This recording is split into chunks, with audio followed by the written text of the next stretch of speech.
boys, because practicing at home, it's just like, everyone go to the sound, and they like both rush in wherever I'm practicing. So I got them a Nuvo baritone, and they love it, and they can throw it halfway across the room and pick it up and keep playing. So they love it. I think people try to look too much into it and think that, Right. it's going to be like a travel practice horn, which it is absolutely not. But for a 4-year-old and an almost 2-year-old, it's perfect. And does it produces solid pitches and everything? Pretty solid. I mean, I kind of like the intonation is kind of similar to like one of those like Civil War era horns that, like all the partials are just kind of like, they are strongly pulling in whatever direction they want to go, but it's still. That's cool. It sounds so much like those things where, like, I don't know if you guys have seen the TikToks of this, where people would be like, I'm annoyed with my cat getting on my laptop, but they say it's mirroring you. Right? So a lot of people will get them like a toy laptop to put beside them, so the cat, it sits on that's what it sounds like. Like, oh, I'm gonna get them their own baritone so that they can stop getting to me while I'm trying to practice mine. Yeah, because mine is rather expensive, and I don't want them pulling on it. But they can beat the whatever out of that thing, and it seems to be just fine. That's awesome. I literally just I saw that picture right before logging in here. I'm like, oh, I remember when they first came out with those Nuvo instruments. I was working for Music and Arts, and as like a sales rep, and those are the new hot items for recorders. I mean, because they actually have finger pads for people that have small fingertips and stuff. They're pretty neat. They're pretty neat. Yeah, I like it. That's awesome. All right, so if we need a sponsor. Yeah, there we go. We have our first one right now. # not an ad. Hey everybody, welcome to the New World BrassCast. I'm your host this evening, Aaron Campbell. New World BrassCast. BrassCast being one word. We deliberated quite heftily on that and have arrived. It is going to be one word, so help us God. I'm joined as always by Amy and Tony, or Tony and Amy, however you happen to see them on your screen. I'm not sure if it records on the same one that I am seeing. And we are joined today by Dr. Danielle VanTuinen. How are you today? I'm fabulous, and I think that you guys should make like a combined name of Tammy, or I can't think of the other one. It's too much like my name. So they, right before you got into the room, maybe they were asking me about my beverage that I'm drinking, which is coffee, and they were getting on me for drinking it so late, because it is 8 p.m. at the time of recording this. And first off, judgy. Secondly, all right, I took a good solid, and this is what I wanted to start talking about today. I took a good solid nap before this, like a solid 1 hour. I don't know what happened. I hit the age of 30, and now I can't eat dinner and stay awake for the rest of the evening. Have kids. Yeah. Right. So I'll eat, and then I just need to either lay down and or sleep for a half hour to an hour. But now when an alarm goes off in that evening time, so right before it woke me up for this, my heart rate spikes. I wake up and it's just like a jump scare. I have no idea what's going on or whatever. So I thought to calm my heart rate for this podcast, I would drink coffee. Yeah, exactly. I would recommend seeing a doctor soon as well. You're too young to have this condition. I second Tony. Whether it be a GP or a psychiatrist, one or the other. No, I'm so with you. I'm not drinking any caffeinated stuff right now, but I'm usually drinking some matcha at night because I still have a lesson after this in Malaysia. I was gonna say, so where is this lesson at that you're teaching? It's in Malaysia on Saturday morning. It's a Saturday morning lesson. That is. What is the hour difference right now? 12. Oh, perfect. So yeah, so it's a Saturday morning lesson at 9:30. It's great. I think it would be a great prop for you to have behind you of just a world map and with a pen in it, or like a with a little euphonium that just that just like Traveling shows We're here. everywhere that you're teaching people at. If I'm teaching online and I don't want to finish teaching at a normal time, I just go to a different time zone. It works. So I do have yeah. Have you always been teaching like that, or was it one of those kind of like blessings of the pandemic that kind of brought this around? Right. I just discovered it. Like, and so when I was online, I was teaching online, and then I was teaching from like 5:30 to like 7:30, because then my boys were going to bed, and I was like, I can't have students over in like the garage with socially distanced lessons and while the boys are trying to sleep. So then I just started reaching out and figuring out how to line up some more students from, I just back up. So I go west. And there are people, and there's some music theory students in there, and that works really well for at night because you don't have to play. So it works.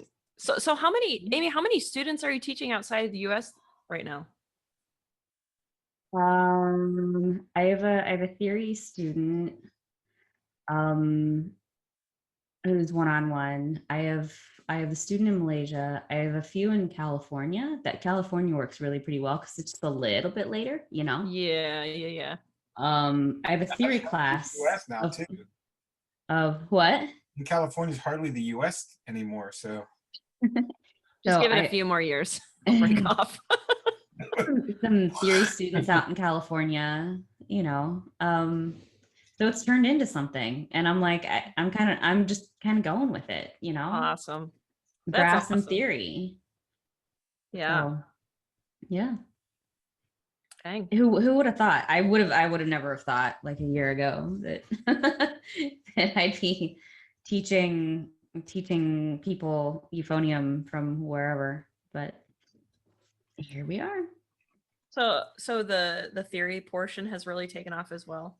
The theory thing has taken off. I have a student who's 10, and we are in the college theory textbook. Get out of town. Are you serious? He's fantastic.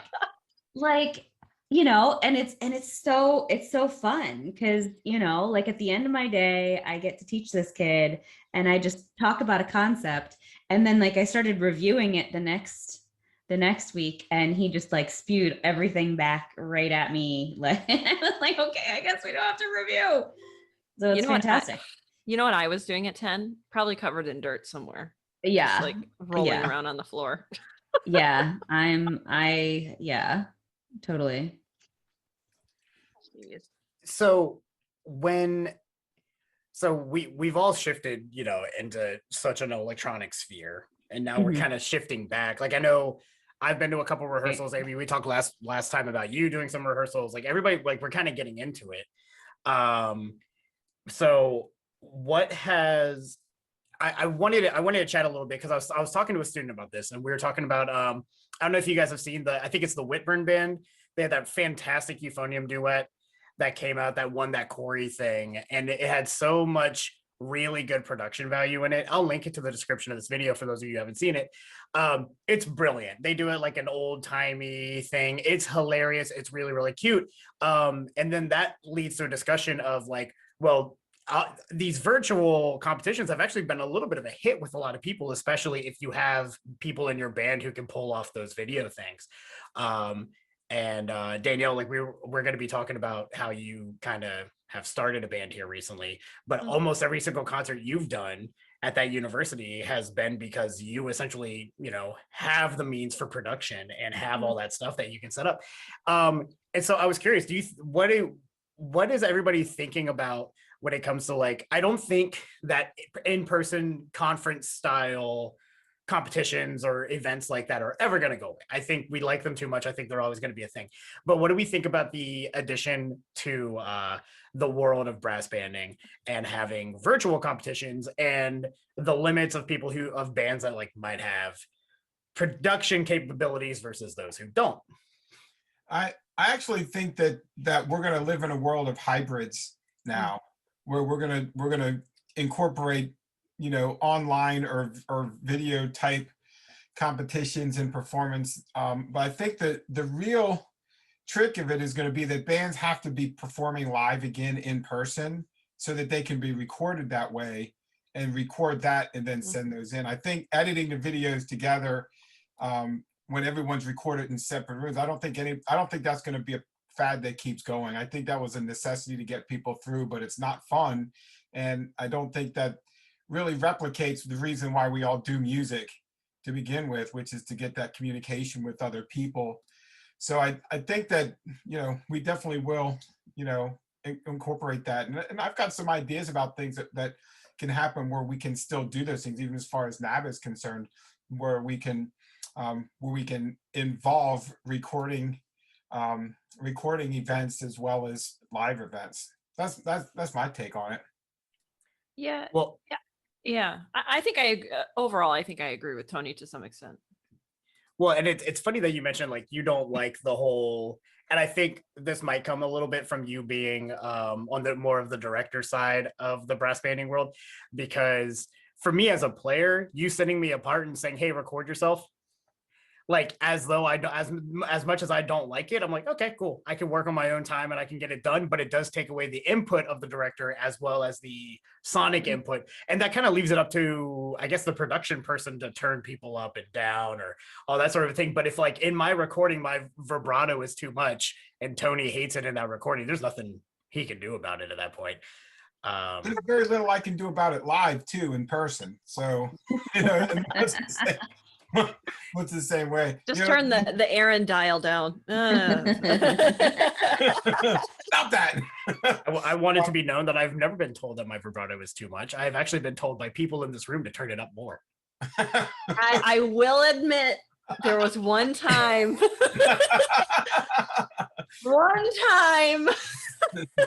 Well, we did 2 videos with the Triangle Brass Band, and I'm not even in them. It was a completely directorless project. Yeah. Other than just managing emails and getting them to the editor and things like that, there's nothing for me to do. It's kind of silly too, like just having that one person in the square in the middle directing the audience, I guess. Like it's all for show. It's all for show. And some of them have been great. I've really enjoyed the Corey Band recordings where Philip is up there, doing Philip, and it's entertaining to watch because he's always engaging to watch. But there really is no purpose for that because everyone's playing to a click track. Right. I will say there was that virtual Surtech thing that we did like very early in the beginning of the pandemic, and we got sent a conductor to play with in a way, and I did like that a lot. That was really cool to have that as opposed to a click track. We had a conductor to play with. That would never work. Nobody would have watched. So I don't know how you got that to work. I think in order for those conductor videos to work, they should all be turned with their backs to the audience because that's what all they see anyway. So you just turn them around and. That would be great. Do you think about that when you're like looking at yourself in a mirror before you go and you do a concert? You're like, okay, at this, you go call your spouse and like, hey, honey, how's my backside look? How does this move look? There was when the last NABA I did with Gareth, I didn't mean him to take it personally, but he took it to heart. His suit, whatever suit he was wearing for, I think whatever the first night is, I think that's Choice. I think first night's Choice, whichever one was the first night, he was conducting, and whatever blazer he had on was just swish, swish, swish, swish, swish, swish the whole time. And so we were out at dinner afterwards, and I was like, hey, I could hear you more than I could see you of your conducting. And so he completely changed his outfit entirely just because of that. And I was like, I didn't mean, it was fine. I'm sorry. He took it so much to heart. That's awesome. And so Daniel, the UF Brass Band, that first concert just aired. Yeah. Well, so I was gonna kind of come back to the video idea, and I think it's an awesome outlet. I mean, the way that we did it, we recorded everybody and videotaped them and then took segments of that and put it into a concert. So it's not like the virtual choirs that you're seeing. But I do think that to some extent the idea of mass recording is still going to continue on. But I almost question whether or not it's going to be appropriate for something like NABA, because then you have to guarantee that everybody has the same equipment and the same kind of space available and the same kind of yada yada yada. It's just like it's really hard to manage something like that. We just had a concert air with UF Brass Band, and it's more of an American style brass band because we are using F horns instead of E flat alto horns, just because we don't have the instruments available. And we did it so that we would rehearse every week. We were, very lucky that we actually got to rehearse in person at UF. And this was not just the brass band. This was every large ensemble got to rehearse in person, which is, it's very uncommon throughout the country. But we just had the space available to do that and the appropriate equipment to do that. So we were very lucky in that front. But yeah, we like, the concert, it wasn't as exciting as a normal concert, but it's nice now because we have this high production video, of the brass band. I mean, we are spaced out at 10 foot spacing increments, so it's not realistic at all. But I mean, you do what you make it work. And yeah, for it being its first concert, I think all things considered, it went off pretty well. But I definitely cannot wait until we can sit closely again and not be scared, because that is so stressful. You know what I mean? I was like, it was so crazy. We were in a rehearsal one time. They're like, "Oh, Dr. V, what do you want to do about mutes?" And I'm like, "Oh God, of course, right? I don't know." Try your like, best. like, yes, do it. I've actually liked the social distancing for rehearsals. For one fact is that it forced everybody to listen better to everybody. Since Yeah. you're farther apart from everybody, it's like, well, I can't hear so and so, and I'm like, listen harder. Like you're not always going to be able to control your environment, but if you can hear people when you're sitting that much further away from them, think how much easier it's going to be when you're sitting right on top of them. Yeah. So I think it's actually, it's been a good thing to try to play together as an ensemble when you're taking up double the space that you usually take up. Yeah. Yeah. Well, There's definitely. Go ahead, Aaron. Sorry. So there's this thing too with brass band. So as somebody who grew up in wind band world and euphonium, and you get that like Eastman style euphonium section where you are spread out from everybody because you're kind of on an island, kind of there in the middle, but somewhere beside French horns, kind of beside saxophones, but I'm already 4 feet away from the second euphonium anyway, like as it is in a normal world. And then you go into a brass band for their first time, and I remember sitting second baritone and having Ryan Stees and I just like, we could be hugging. It was about the same thing. We were right on top of each other because everybody likes to be really, really, really, really tight. And I kind of like the teaching that it has done. And it also had made it so that when I do this, the next time we get into a rehearsal together, people aren't going to look at me and be like, listen, I just like my space. I'm not a small person by any means. Yeah. I do think there have been some like blessings. I'm going to say this very carefully, but blessings in disguise with the pandemic. It has kind of, to some extent, forced us to think outside of the box and use resources that we didn't think we had available to us, which is really awesome.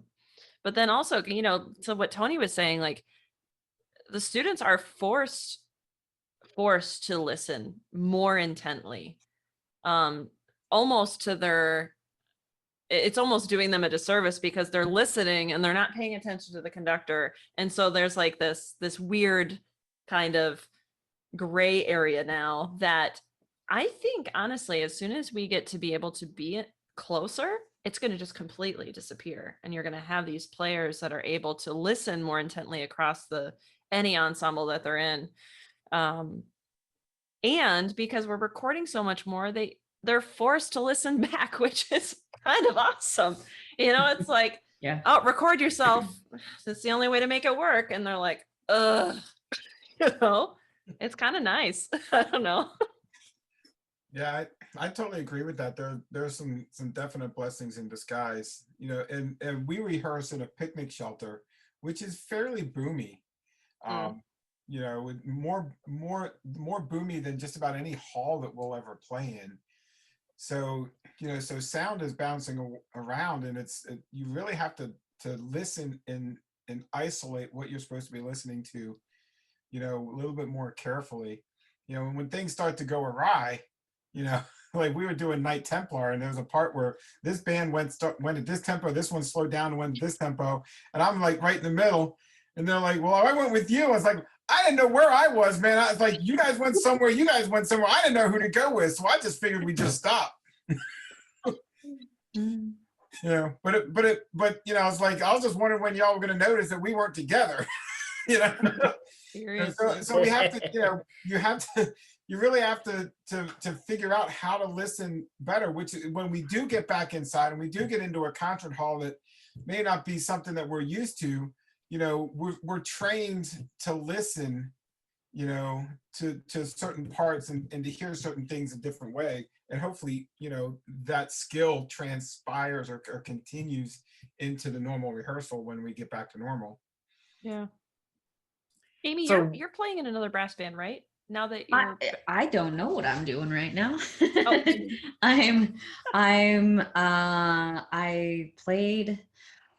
I sat in a Dublin Metro rehearsal, kind of for the fun of it. And I deposited one of my students into that ensemble. And got the brass band bug to bite him, so that's good. Good place for him.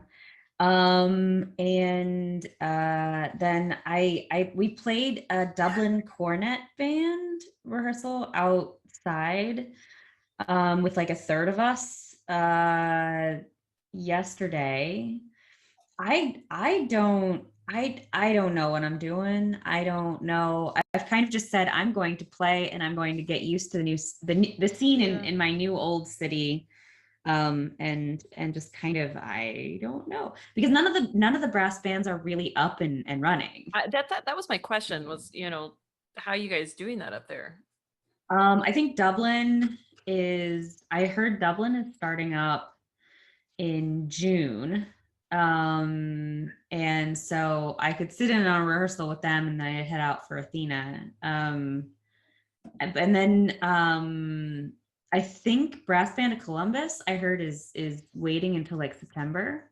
Wow. And I don't know what's happening with Cobb right now. I haven't heard any kind of startup date from them. So I don't really know how I'm gonna fit into the scene yet. I'm just kind of, I figure I'll play and get to know people and see where I end up. I don't really know. I don't know where I'll be playing or what I'll be doing. It's kind of a really weird thing because like we moved over a year ago at this point. Right. We went through that weird, moving during a pandemic, which I would not recommend. So we've kind of settled into our new area and stuff, but we haven't like gone out and like done things yet. So now when we add in gigs and rehearsals and stuff, we have to figure all that out. So I don't know who I'll be playing with or what I'll be doing. And I guess I'm just gonna let this take me where it takes me. I don't really know yet. It's kind of crazy. Yeah. I was Start a one. little, yeah, it was a little, it was a little bit, it was a little bit emotional after last night's rehearsal because on one hand, I was so excited to get back and rehearse with people and play my horn around people and and have that group feeling. And then at the end of rehearsal, when everyone got together and they were like, "Oh, it's so great to be back. I missed you so much." And I'm like, I don't know any of these people. I'm like standing there awkwardly, like, okay, I guess I'm gonna head home. Nice playing with you guys. Bye. But in your situation, not knowing everybody and being thrown into that is a very good thing, because eventually they will become people you know. Yes, So and they were very friendly, and I'm sure I'll get to know them very, very soon. But it was just kind of like, it was just kind of awkward because it was like when I left Rowan, I literally I just had a feeling that I was never going to be back. So I emptied out my office. They hadn't shut everything down yet. It was just going to be a 2 week. They were just extending spring break, but I was just like, this doesn't feel right. I'm just going to empty everything out. And one of my students helped me empty everything out and load it in my car. And that was that. That was it. So, there was no farewell. I didn't say goodbye to anyone back there. No, I said goodbye to one person because the one of the people who works at Rowan lives really close by. So when we were leaving the house, I called him up and I was like, I know we should be socially distancing, but can you just come and like take a picture of us, like standing in front of the house, and then you can just like text it to us. And so we did that. So I got to say goodbye, to Joe Higgins. And that was it. Wow. So it was really we haven't been back. And when I left the house, I didn't even know that I was leaving the house. I thought I'd be back. But then we thought, if both of us go back to the house, if both my husband and I go back to the house, we vacated and went to my parents' house because COVID was really bad in New Jersey. We just got out. And so then my husband and I were planning on going back and emptying things out, but we couldn't do that because we were afraid that if both of us went and we got sick, then our kids are going to be alone with my parents for Weeks. 2+ weeks, which would have been longer than they'd ever been there. So I ended up staying with my parents with the boys, and then my husband went and did it himself. Oh. And so we couldn't get some things like packed up, so he just took a saw to some of our bedroom furniture because we couldn't get it. It was on the 3rd floor. And it was like, we can't get it out. We couldn't get it out. Like, even if we had lots of people, we'd have to have like movers. And so we couldn't get it out. And so, this craziness. So we finally made it here. We still don't have bedroom furniture. It's a year later. But long story short, now I have to, after moving a year ago, now I have to see where I fit into the scene in Columbus. So when does the Bliss brass band start then? Yeah. I don't know what I don't know. I've said I'd love to get to do something more than just play in the area. I mean, I was pretty involved out with the Atlantic kind of I don't know what to call it, but with the youth brass band and the college brass band and playing in Atlantic, so I'd really like to do something out here. I just don't know. I don't know where I fit in yet. I'm just kind of just taking it for, taking a ride and just we're just gonna see where this takes me, and we're just gonna go. I don't really know. It's unreal. Well, if you need suggestion on how to start a brass band in the pandemic, we have Danielle. Someone who we can ask. Yeah. Good transition, me. So Danielle, you started a brass band in the pandemic. How was that? How was starting a brand new one? Not only just during everything, but also at the university in general. Do they understand that it is a British brass band now that there's been a concert? You know, it's funny because like I remember like one of the first, because you know, working in a university, you have to get permissions from everybody because it could conflict with so many different elements. And you don't want it to do that. You want it to be something that betters the students' overall schedule and their experience in ensembles. But I just remember somebody saying to me that they're like, oh, brass band. Yeah, I remember hearing one of those. It's like a marching band. And I was like, oh my.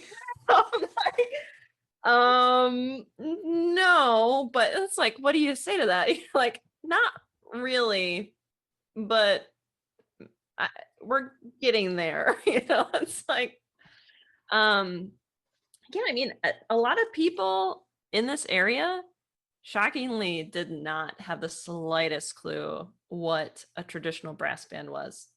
And they still don't, I don't think, because they didn't get to experience it in person. So they're just like, oh, it's large brass, because like when we were recording, I mean, we were in this massive band hall with 2 camera angles that each camera showed like a third of the band, both times, in 2 different angles. So it was like, you make it work. But yeah, it was hard to start because people didn't understand what it was. Even the players, I was like the semester before, I remember going to each brass studio and just saying, hey, there's going to be this brass band starting next semester, spread it around. And the professors were awesome and so supportive. And they're like, oh yeah. I sent it to my students, but there was no bite at first. And it was just like, I don't think they understood what it was. I think they kind of like took it as like, oh, it's a brass ensemble, kind of like we're going to play a whole bunch of Gabrielle. That's Gabrielle all day. Like, I think almost that's kind of what was going on in their head. They're just like, I don't know, this seems really lame. And so I mean, at one point, I was like tallying up the numbers. I'm like, man, we're going to need a crap ton more cornets. What is going on? You'd think that there was going to be this huge amount of interest, judging off of, the conversations I was having with the trumpet professor.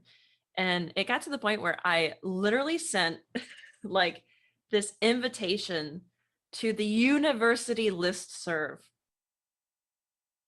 And I don't know if you guys are familiar with like UF in general and the kind of students, like these students are ridiculously high achieving students.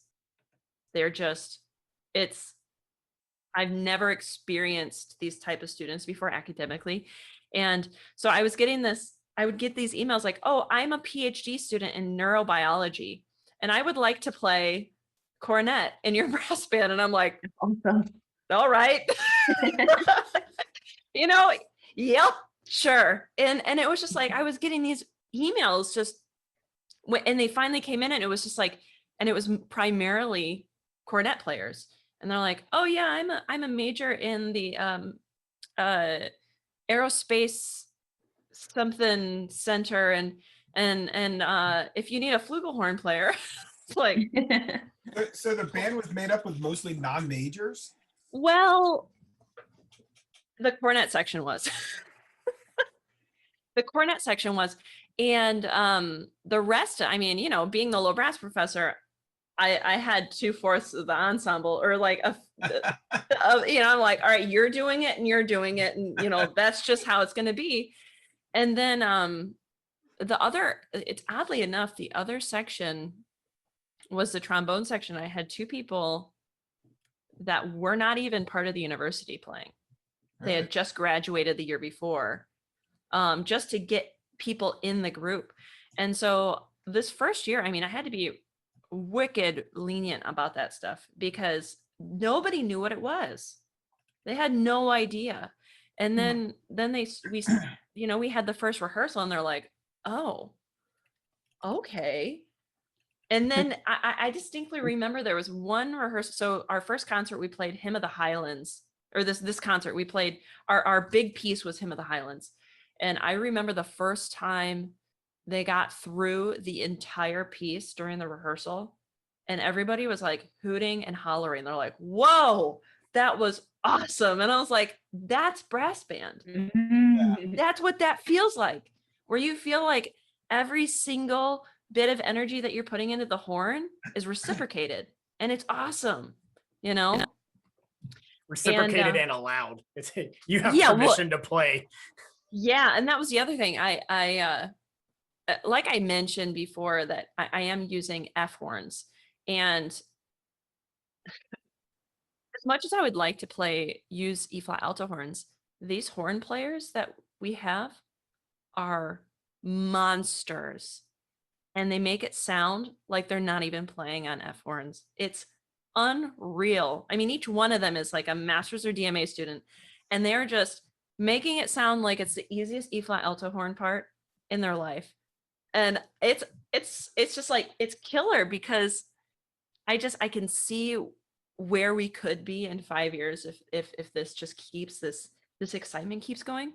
But it took it took a lot of poking and prodding at the start. Like I didn't think it would, because I learned euphonium in brass band.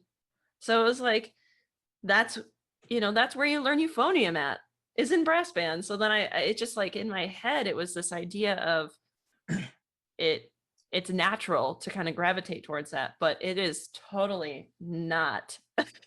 Yeah, You know? It doesn't surprise me at all that people around there haven't heard of it, because that part of Florida you don't hear of being a hotbed of brass banding at all. So it's going to be an educational thing all around, Yeah. to get people there to know what it is. And I hope that it becomes a trend where universities start brass bands, at the university as university curriculum, because it's probably the best training you can give for brass players at that level. Yeah. And that would be reciprocated by the trumpet players being better in wind ensemble and orchestra and Yeah. horn players and such. So, it's like if you're using it as a training ensemble, for even just for technique, it would be something that would be really beneficial to everybody's development on that level. So I hope it becomes a trend. Yeah. I agree, Tony. It's just like I mean, one of the common comments I received was, I've never played this many notes in ever, I've never played this many notes this fast in any ensemble combined. Like I just never I didn't do that. And it's we should be playing that way, and we should be training them to do that, which, because it's like we're almost hindering their future goal by playing this repertoire that makes them play whole notes all day. Yeah, I love talking about how the way that wind band grades their literature, it's 1, 2, 3, 4, 5, and everything else. Yeah. So so you're a tuba player that plays great whole notes and quarter notes up through grade 5 and for some of grade 6 literature, but then your band director throws 1812 overture in front of you, and you've now you have a whole page of 16th notes. And as a tuba player, you've never seen anything like that. And you're like, wait a minute, this is a grade 6? I played grade 5, but we've never seen anything like this. Because grade 6 is everything that's harder than 5. Yeah. So and brass band gets you a little bit closer, to that, especially if you get to the more advanced literature. Most of the youth band literature, like if you're playing music that was written for younger bands, it's harder to get that. It has the same problem that wind band literature has. But one of the things we've always done with our youth program here is we never played that literature. We always played just regular brass band literature and pushed the challenges, as much as we could. So they're all getting their tails handed to them every rehearsal, because they're chasing it every time, and they love the chase. That's what they love. Yeah. It's like an adrenaline rush. It's funny because so my wife is actually the one that did the producing of our brass band audio and video, and she's a percussionist and conductor, and I was telling her, I was like, listen, let's start a youth brass band in this area, in this county. Like, let's just start one. And she was like, let's have you direct it, and we'll get funding for it, whatever. The community will support it, because like we have some in North Central Florida. I mean, there are just some awesome players, especially in the youth sections. Like, there are just some awesome players that can just play circles around people. And they're not being pushed enough. They're just not, and I think something like that could so just open up so many more doors. I don't know. Yeah, Well, I'm with you on that.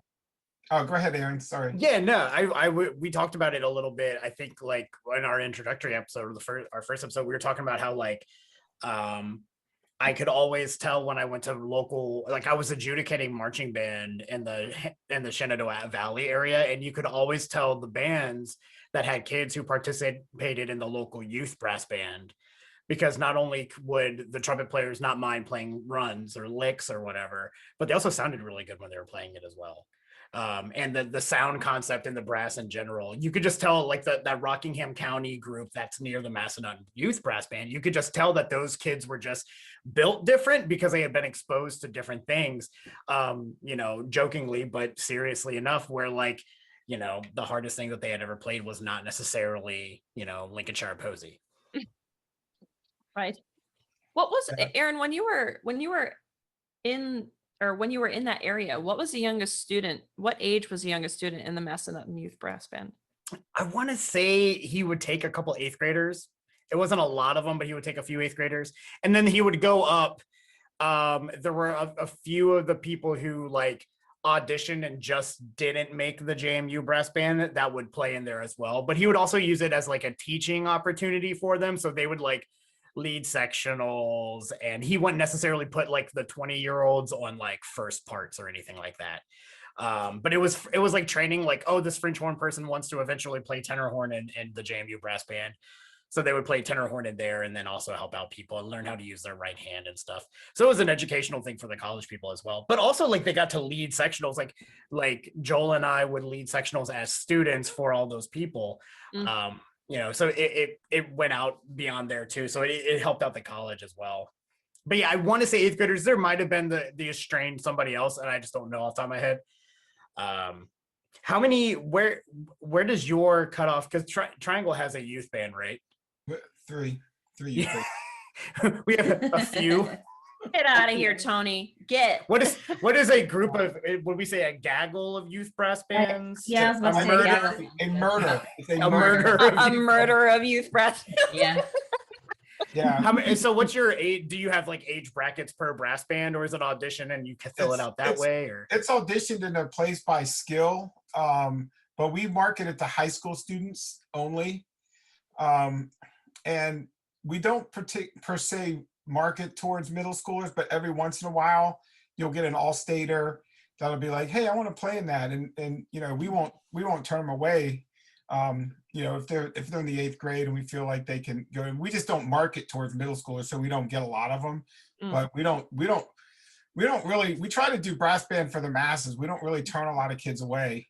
You're pulling from a lot of larger metropolitan areas too, well, right? The Raleigh area. I mean, we're pulling from Wake County, and really we're pulling mostly from Cary. There's 22 high schools in Wake County, and we really only get participation from half of those into the youth band.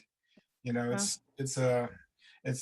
something that I don't really understand why. You can't tell me that there's not one good brass player in every single high school in Wake County, but they just don't participate. And a lot of it is because Wake County is so big. It's 60 some miles all the way across Wake County. So and it's not a traffic area. Like when you grow up in DC, you traveling 40 minutes somewhere is nothing, because that's everywhere. But around here, if you have to go past the airport, nah, we're not doing that. But the program, the program has just grown. In 2001, when I became the director, there were 17 kids in the band. And I recruited for the band in January by saying, hey, we're going to go to Washington, D.C. for a brass band competition. You want to join the band? And I just went straight down the all district list. And 2 weeks later, I had 45 kids in the band. And we went on a trip. And, you know, so I actually tell everybody, so I built the Triangle Youth Brass Band program by attending NABA. Because once those kids went to NABA and heard all those other bands, it was over with. You know, the second year I did it, we went to Cincinnati and those kids heard the brass band of Battle Creek play the most bad, crazy ass concert that I've ever heard. It was amazing. You know, and it was hooked, and it just went from there. And you know, the band just kept getting bigger, and I was teetering between, 45 and 55 players in one band, and it's like, wow, if we just, but I was turning away 20 kids at the auditions every year. So finally I was just thinking, well, if we don't turn any of these kids away and we split them up, we can have two bands. So then we split up into two bands. And then that went for a while. And then in 2016, the Quarry Band came to town and did a concert here. And it seemed like every band dork in the area went to that concert. And we had so many kids sign up for the youth band auditions that year that we started a third band out of it. Rather than turning people away, we were just like, hey, let's just start another band. And we lickety split, just found a way to make that happen. So it's, once you get it going and the kids get hooked on it, it's gonna grow and it's gonna be big. Do you direct all of those? No, I haven't directed. He goes, no. I've never seen his eyes so big in my life. No, so I did the youth band from 2001 to 2013, and between 2008 and 13, I was doing the youth band and the Triangle Brass Band. So in 2013, I passed on the youth band program over to Jesse Rackley, who's doing it now. He was doing the second band, while I was doing the top band. And when we started that third band, I co-directed that year with the person that's doing it now, Robin Gorham, just simply because it was a last minute thing. It was like, we get into September and it's like, well, we need to start another band. Who's going to direct it? And Robin was like, well, I can do it some. And I was like, look, I'll do some too. Like, I'll do it halftime. And we, that band went to NABA that year. And, so, I mean, we got a good start on it. Then the next year, Robin was able to take it over full time. So I could step back and not do it. But, I absolutely love youth band. It's something that I absolutely believe in. And I think that every brass band should have a youth component to it, all across, so that's something that I know we're going to be talking a lot about on the NABA board for the next couple of years is how do we invigorate the youth band programs in this country, because that's our future, but it's also such a great thing. You get a kid interested in brass band and they're going to be hooked on it, Yeah. Well, I'm gonna have to poke your brain a little bit about that at some point, because that's the next step for Tampa, is we want to start ours as soon as possible, because we're in gigantic metropolitan area with every marching band is 200 people big, so I'm sure I can get two from most of the high schools in the general area. Well, let's hope so. I'm sure. But the cool thing is that in the Triangle Brass Band now, I would say that there's at any given time 7 to 10 former youth band players from our youth program that are playing in the adult Triangle Brass Band now. So it's after 2 decades, 25 years of it, those players have gone on to college, studied music, gotten real jobs, and are now just playing in brass band for the fun of it. So it's and they were in the youth band when I was directing it, so they knew exactly what I was looking for from them. So it works out really well. That doesn't shock me at all. It's like once you get that brass band drug, you just can't. It's that. Yeah. It's well, and that's what we kind of want to do as educators too, because I tell a lot of my kids, because I've got about 20 to 30 high school, middle school kids at any given time, and I'm not trying to turn them all into music performance and music education majors necessarily. I just want to make sure that they're lifelong musicians in some way, shape, or form. So, and it sounds like that program in a lot of ways is doing it. They're staying involved, even if they're a dentist, but they play cornet on Wednesday nights or whatever, and that's a beautiful thing.